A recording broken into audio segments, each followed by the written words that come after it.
Kota itu pada umumnya hanya aman buat lelaki dewasa secara teori.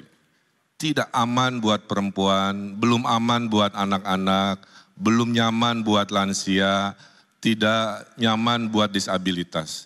Kuncinya Jakarta di masa depan harus berkeadilan. Tujuan negara hanya dua, adil dan makmur. Maka sebagai gubernur, kalau nanti warga masih merasa tidak adil, silahkan laporkan, diskusikan. Ketimpangan gender ini kuncinya adalah pendidikan. Kita ada program bersama DPRD yang sudah melakukan inisiatif, kita dukung sekolah gratis, tidak hanya di negeri tapi juga swasta. Kesetaraan gender seharusnya terjadi ketika kita bersikap adil. Dan fondasi untuk kesetaraan itu adalah adab. Tanpa adab, maka kebijakan yang diambil tidak akan pernah adil. Oleh sebab itu, Pemprov DKI, khususnya Dinas Tenaga Kerja, harusnya selalu mengumumkan secara transparan peluang-peluang kerja. Secara konkret, kami akan mengadakan yang dinamakan job fair yang telah kami sampaikan untuk 3 bulan sekali di kantor kecamatan. Tugas kantor kecamatan adalah juga sekaligus menjadi balai latihan kerja, terutama bagi wanita. PPSU yang sekarang ini syaratnya SLTA akan kita potong menjadi SD. Yang paling penting adalah bisa membaca dan menulis. Karena memang menjadi persoalan bagi wanita, bagi perempuan, mereka rata-rata lulusannya di bawah, yang bekerja untuk level di bawah adalah di bawah SLTA. Untuk itu tugas negara, tugas Provinsi Jakarta harus hadir memberikan perlindungan kepada mereka supaya mereka bisa kerja dengan keterampilan yang dimiliki dan mereka juga bisa memberikan penghasilan yang cukup minimal setara dengan UMR. Itulah yang akan kami lakukan. Terima kasih Anda masih bersama kami di dalam debat pertama calon gubernur dan calon wakil gubernur DKI Jakarta pemilihan tahun 2024.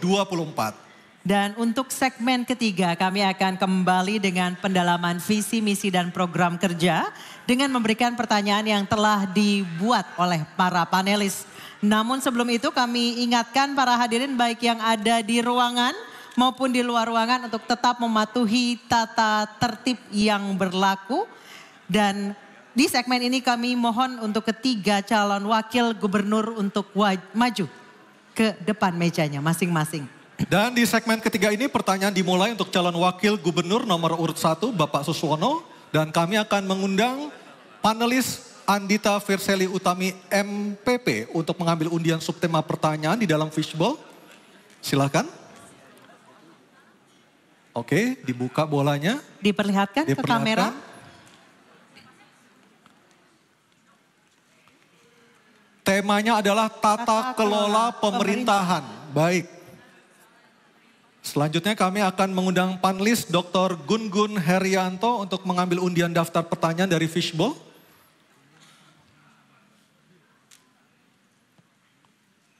Huruf? Diperlihatkan? B. B. Oke, tata kelola pemerintahan huruf B. Baik, ini dia. Masih tersegel. Silakan Kita Anissa, masih tersegel. ke kamera. Ini menandakan kerahasiaan pertanyaan yang telah disusun oleh para panelis terjaga dengan baik. Baik, kita ingatkan sekali lagi para calon wakil gubernur untuk mendengarkan dengan seksama karena pertanyaan tidak akan kami ulang. Pertanyaan untuk calon wakil gubernur nomor urut 1 Bapak Suswono. Pada tahun 2023, Jakarta beberapa kali mengalami kualitas udara terburuk di dunia dengan rata-rata nilai Air Quality Index 120 hingga 170, termasuk kategori tidak sehat. Untuk menyelesaikannya, Jakarta perlu berkolaborasi dengan pemerintah pusat, pemerintah daerah, dan industri. Belum lagi penanganan banjir, transportasi terintegrasi, sampah, perumahan, dan ketersediaan air bersih. Pada saat bersamaan Jakarta sedang bertransformasi menjadi kota global seiring dengan perubahan status menjadi daerah khusus Jakarta. Pertanyaan, bagaimana Anda akan membangun kolaborasi intergovernment dan intra-government dalam kebijakan publik dan pelayanan publik? Silakan dijawab Pak dalam waktu 2 menit. Ya, tentu saja kolaborasi adalah satu keniscayaan yang harus dibangun. Karena tidak mungkin Jakarta ini tentu dengan berkurangnya lahan dan juga tidak mungkin lagi dengan ke depan akan menjadi kota global. Maka industri yang nanti akan ditampilkan adalah industri kreatif. Termasuk dalam rangka apa? Mengurangi polusi. Kenapa? Karena memang Jakarta saat ini adalah terpolusi nomor 3 di dunia. Tentu saja ini harus dikelola secara baik dengan apa? Dengan upaya meningkatkan tanaman-tanaman yang baik yang akan bisa menyerap CO2 sehingga akan berkurang. Kami punya target 3 juta pohon yang akan ditanam di Jakarta ini. Yang utama lagi adalah bagaimana sebetulnya tata pengelolaan pemerintahan ini agar rakyat Jakarta merasa benar-benar dilayani dengan baik. Kami sudah berkeliling dan masih banyak keluhan-keluhan yang dilakukan. Oleh karena itu tata pemerintahan yang baik yang akan kita lakukan adalah bagaimana aduan langsung pelayanan. Agar rakyat langsung bisa berkomunikasi langsung dengan hotline kepada kantor gubernur. Inilah yang nanti akan kita lakukan. Jadi pelayanan digital adalah satu keniscayaan juga yang juga nanti akan kami lakukan sehingga rakyat akan mudah melakukan aduan-aduan. Dan yang penting lagi adalah bagaimana agar dana-dana yang ada di Jakarta ini bisa dikelola dengan baik agar tidak mubadir ataupun tidak sia-sia karena adanya masih ada indikasi korupsi masih tinggi. Oleh karena itu tentu ini yang akan kita lakukan agar semua pendapatan daerah dari Jakarta ini akan bermanfaat sebesar-besarnya untuk kemakmuran rakyat Jakarta. Masih ada waktu Pak? Masih ada Pak waktunya? Ya, saya kira cukup. Cukup? Oke, baik, terima kasih. Selanjutnya, jawaban calon wakil gubernur nomor urut 1 akan ditanggapi oleh calon wakil gubernur nomor urut 2, Bapak Kunwardana. Kami persilahkan untuk menanggapi, waktu Anda 1 menit. Terima kasih, ada 3 hal yang ingin kami sampaikan. Yang pertama adalah kerjasama antara Pemda DKI dengan pemerintah pusat dan juga bagaimana kerjasama antara Pemda DKI dengan Pemda wilayah-wilayah atau provinsi tetangga. Karena di sini tadi banyak hal-hal yang sangat bersinggungan satu sama lain. Dan yang kedua kita melihat kita perlu memikirkan bagaimana efisiensi birokrasi. Dan kalau kita lihat perkembangan zaman yang modern, kita harus bisa memiliki birokrasi yang cepat tanggap dan juga handal untuk bisa membuat Jakarta bisa selalu cepat di dalam melaksanakan program-programnya. Dan yang ketiga adalah transparansi dan partisipasi publik. Ya, dengan internet ke semua warga, maka kita bisa mendapatkan semua aspirasi masyarakat dan kita bisa terima sebagai langkah kita. Makasih. Baik, terima kasih. Dan selanjutnya kita akan mendengarkan jawaban dari calon wakil gubernur nomor urut 3, Bapak Rano Karno atau Sidul, untuk menanggapi jawaban dari calon wakil gubernur nomor urut 1. Kami persilahkan Bapak Rano Karno, waktu Anda 1 menit. Terima kasih. 10 tahun saya ada dalam dunia birokrasi di Provinsi Banten, diawali Kabupaten Tangerang dan menjadi gubernur Banten. Jakarta tidak bisa sendiri, dia harus menyelesaikan bersama-sama. Untuk itulah lahir konsep Jabodetabek. Nah, kebetulan saya pernah menjadi ketua koordinator Jabodetabek ini. Jakarta mempunyai populasi sangat unik. Setiap pagi 14 juta, malam 9 juta. Kendaraannya hampir 10 juta. Dikelilingi 3.000 industri. Kabupaten Tangerang, Bekasi, Bogor memiliki industri dengan tingkat populasi yang sangat tinggi. Nah, itulah makanya setelah Jabodetabek ini dilihat, dikembangkan menjadi aglomerasi. Karena di Jakarta tidak bisa menyelesaikan sendiri, baik banjir, macet maupun polusi. Salah satunya memang harus berkolaborasi. Mungkin itu jawaban saya. Terima kasih. Baik, terima kasih. Terima kasih. Selanjutnya kita kembali ke calon wakil gubernur nomor urut 1, Bapak Suswono. untuk merespon tanggapan dari kedua calon wakil gubernur. Waktu Anda 1 menit, silakan Pak Suswono. Terima kasih, tanggapannya mendukung apa yang saya sampaikan tadi. Intinya adalah bagaimana desentralisasi itu harus dilakukan dalam rangka tadi mengurangi upaya pengeluaran atau kebocoran dari anggaran. Yaitu 1 miliar untuk 1 RW, 1 miliar 1 RW untuk 5 tahun dengan cara padat karya, dan disitulah nanti kemungkinan disitulah padat karya, dengan demikian akan menciptakan lapangan kerja. Yang kedua, integritas para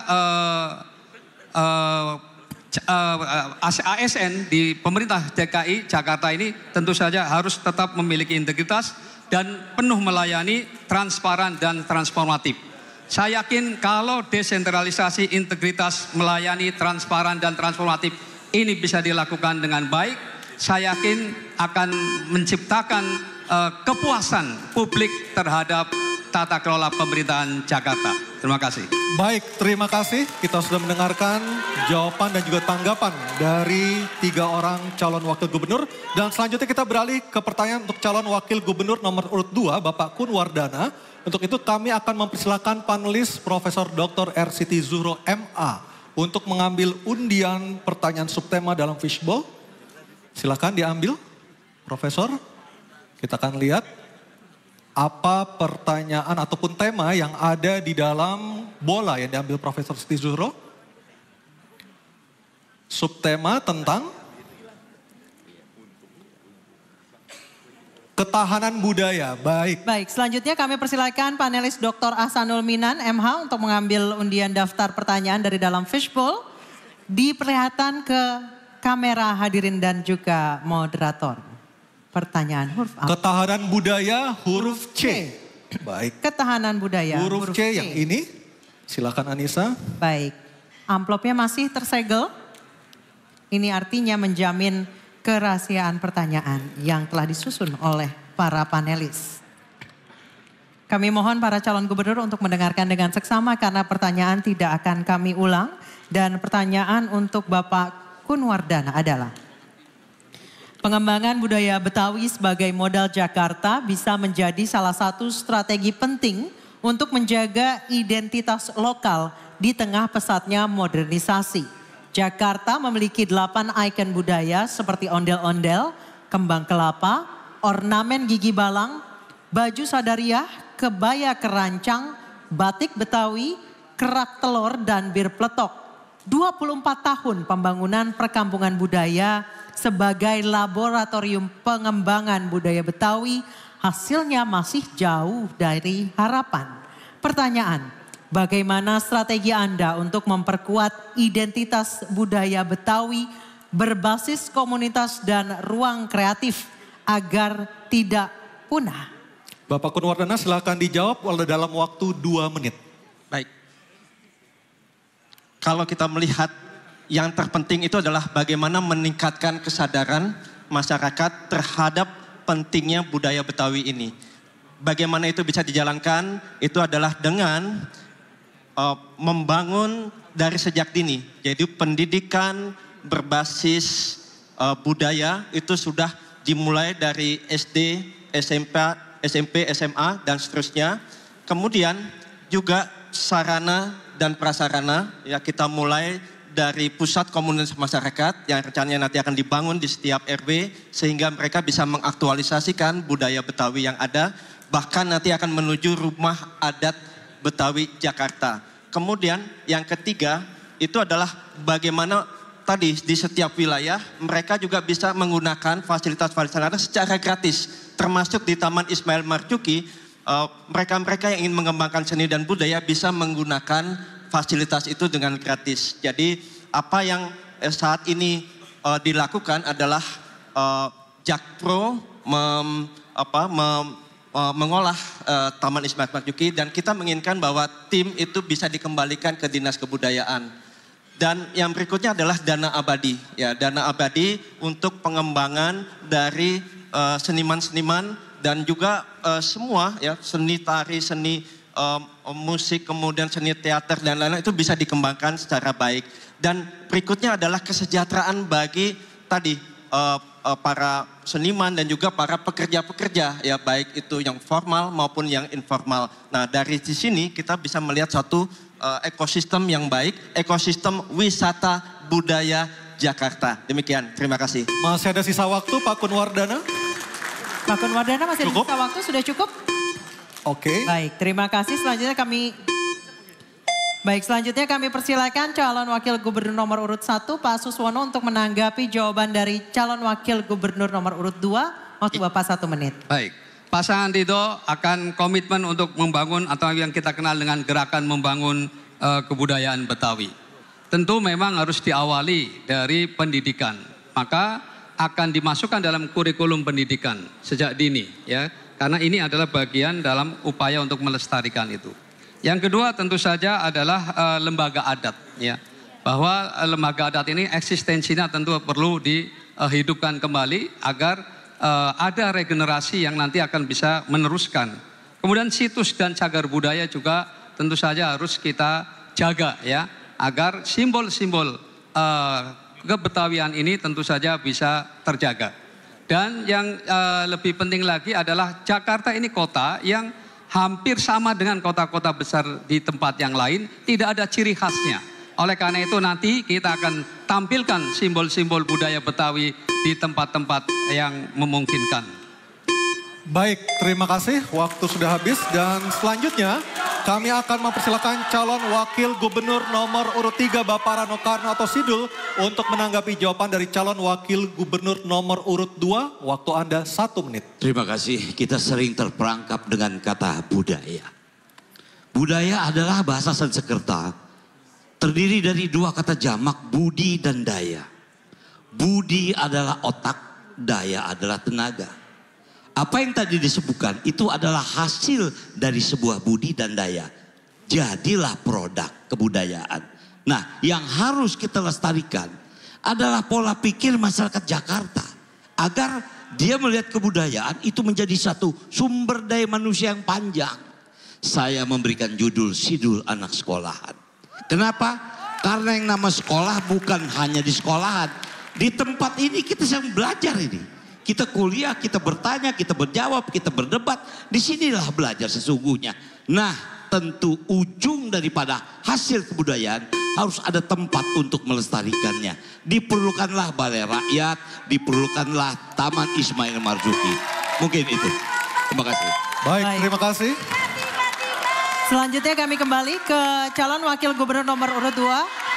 Tenang dulu boleh? Mohon tenang. Baik, terima kasih. Terima kasih. Kami kembali ke calon wakil gubernur nomor urut 2 Bapak Kunwardana untuk merespons tanggapan dari kedua calon wakil gubernur. Waktu Anda 1 menit, silakan Pak. Terima kasih atas masukan dari kedua paslon. Ini seiring ya dengan apa yang tadi kami sampaikan. Dan ada hal yang cukup menarik ya dengan dunia digital saat ini, apalagi kita punya program internet gratis untuk para warga DKI Jakarta, para warga Jakarta bisa mengupload seni budaya sebanyak-banyaknya. Jadi artinya kita bisa melestarikan dengan mengunggah konten-konten budaya yang ada di Jakarta. Kita ingin bisa merambah ke dunia global ya, tapi dengan kekuatan dari budaya Betawi itu sendiri. Jadi kita bukan think globally, act locally, tetapi bagaimana kita think globally, act globally. Mungkin demikian dari saya. Terima kasih. Baik, terima kasih. Selanjutnya kita beralih ke pertanyaan untuk calon wakil gubernur nomor urut 3, Bapak Rano Karno atau Sidul. Untuk itu kami persilakan panelis Dr. Didi Soeharyanto SHMH untuk mengambil undian pertanyaan subtema ke-6 dalam fishbowl. Mohon tenang hadirin, Pak Didi. Oke, dibuka dulu, silakan. Subtema tentang apa yang diambil oleh Pak Didi Soeharyanto? Problematika Gen Z. Problematika Gen Z. Selanjutnya Bapak Beki Mardani untuk mengambil undian daftar pertanyaan dalam fishbowl. Diperlihatkan ke kamera. Tenang dulu boleh? Terima kasih.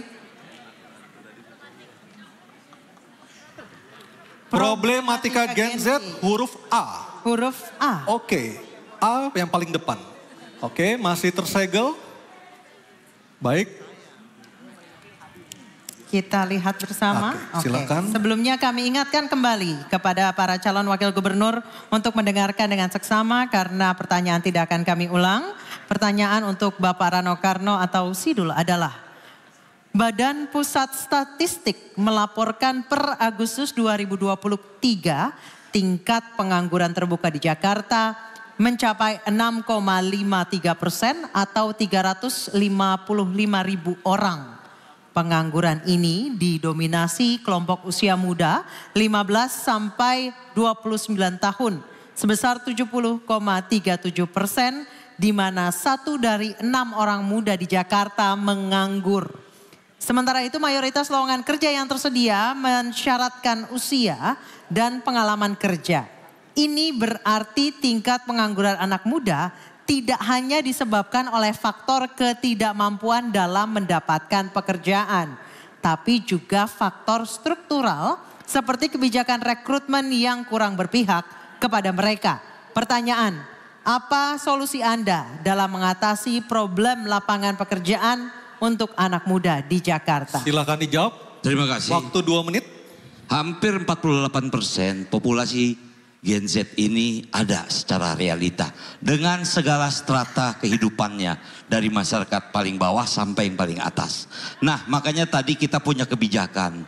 Untuk PPSU nggak perlu ribet kerja dengan ijazah.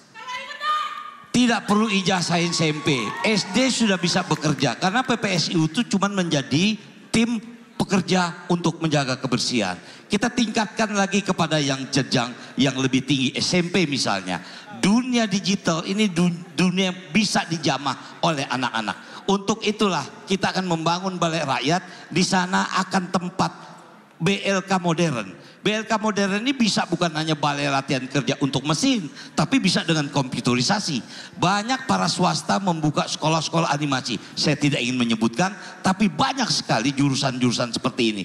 Mungkin kita akan aneh mendengar banyak anak Indonesia menjadi kreator-kreator pembuat animasi dunia.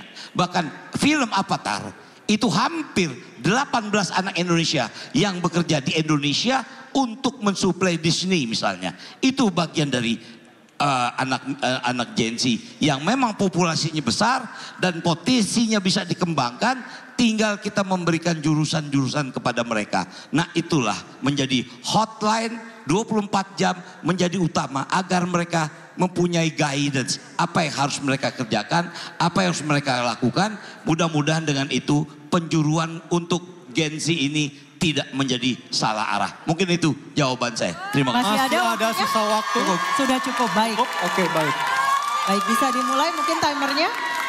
Selanjutnya kami persilakan calon wakil gubernur nomor urut 1 Bapak Suswono untuk menanggapi jawaban calon wakil gubernur nomor urut 3. Pak Suswono, waktu Anda 1 menit, silakan. Ya, tentu kami akan memastikan Gen Z tidak perlu khawatir karena kami akan menciptakan lapangan kerja yang cukup banyak.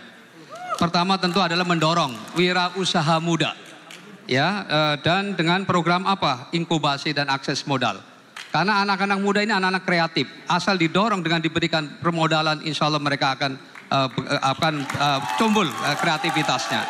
Kemudian juga akan dilibatkan dalam gerakan sosial dan lingkungan. Sekarang ini anak-anak muda luar biasa kepeduliannya terhadap lingkungan. Berapa kali kita melihat gerakan-gerakan untuk membersihkan sampah, begitu cepatnya antusiasme dari mereka-mereka yang merespon gerakan anak-anak muda. Dan yang lebih penting lagi adalah pelatihan siap kerja, dan nanti anak-anak muda akan magang di provinsi, baik di BUMD maupun di kantor gubernur. Jadi mereka akan mendapatkan pelajaran langsung di lapangan. Terima kasih. Baik, terima kasih. Dan selanjutnya kami berikan kesempatan kepada calon wakil gubernur nomor urut 2, Bapak Kun Wardana menanggapi jawaban calon wakil gubernur nomor urut 3. Kami persilakan, waktu Anda 1 menit. Ya, permasalahan utama saat ini adalah ketidakcocokan antara persyaratan keterampilan dari pasar kerja dan kompetensi dari pencari kerja yang khususnya para Gen Z ini. Jadi ketidakcocokan ini membuat mereka menjadi tidak bisa bekerja secara optimal. Untuk itu perlu adanya pengintegrasian dan koordinasi yang sangat melekat antara dunia kerja dan kalangan kampus, kalangan politeknik maupun kalangan SMK agar itu bisa match, bisa cocok satu sama lain. Nah, mereka-mereka nanti bisa diberikan fasilitas kerja praktek di pasar kerja yang ada sehingga nanti bisa langsung ditempatkan di sana. Kemudian yang kedua itu adalah bagaimana Gen Z ini bisa menggunakan dunia digital untuk investasi masa depan kerja ke depan. Makasih. Waktunya habis. Terima kasih. Selanjutnya kami persilakan untuk kami kembali ke calon wakil gubernur nomor urut 3 untuk menanggapi respons dari kedua calon wakil gubernur. Waktu Anda 1 menit, silakan. Ini memang tantangan bagi kita semua. Di mana yang dibilang generasi emas akan lahir pada tahun 2040. Ini menjadi tantangan kita bersama. Disinilah mulai kita mempersiapkannya. Dengan era baru, Undang-Undang nomor 2 tahun 2024 keluar, Jakarta tidak menjadi I lagi, dia menjadi DKJ. Artinya disinilah waktunya Jakarta. Dan kalau saya melihat, menganalisa struktur APBD, DKI sudah masuk kategori provinsi mandiri. Dia bisa hidup mandiri sendiri dengan APBD yang hampir 81 triliun. Dan insya Allah kita bisa menyiapkan generasi muda yang akan menghadapi era selanjutnya. Terima kasih. Masih ada sisa waktu? Waktunya? Cukup. Sudah cukup. Baik, kita berikan apresiasi untuk ketiga calon wakil gubernur DKI Jakarta. Dan kami persilakan untuk kembali ke tempat duduk Kami masing-masing. persilakan. Iya. Baik pemirsa, kita akan jeda terlebih dahulu. Karena acara akan kami lanjutkan di segmen berikutnya. Yaitu para pasangan calon akan menerima pertanyaan bukan dari panelis. Dan tetaplah bersama kami dalam debat pertama calon gubernur dan calon wakil gubernur DKI Jakarta pemilihan tahun 2024.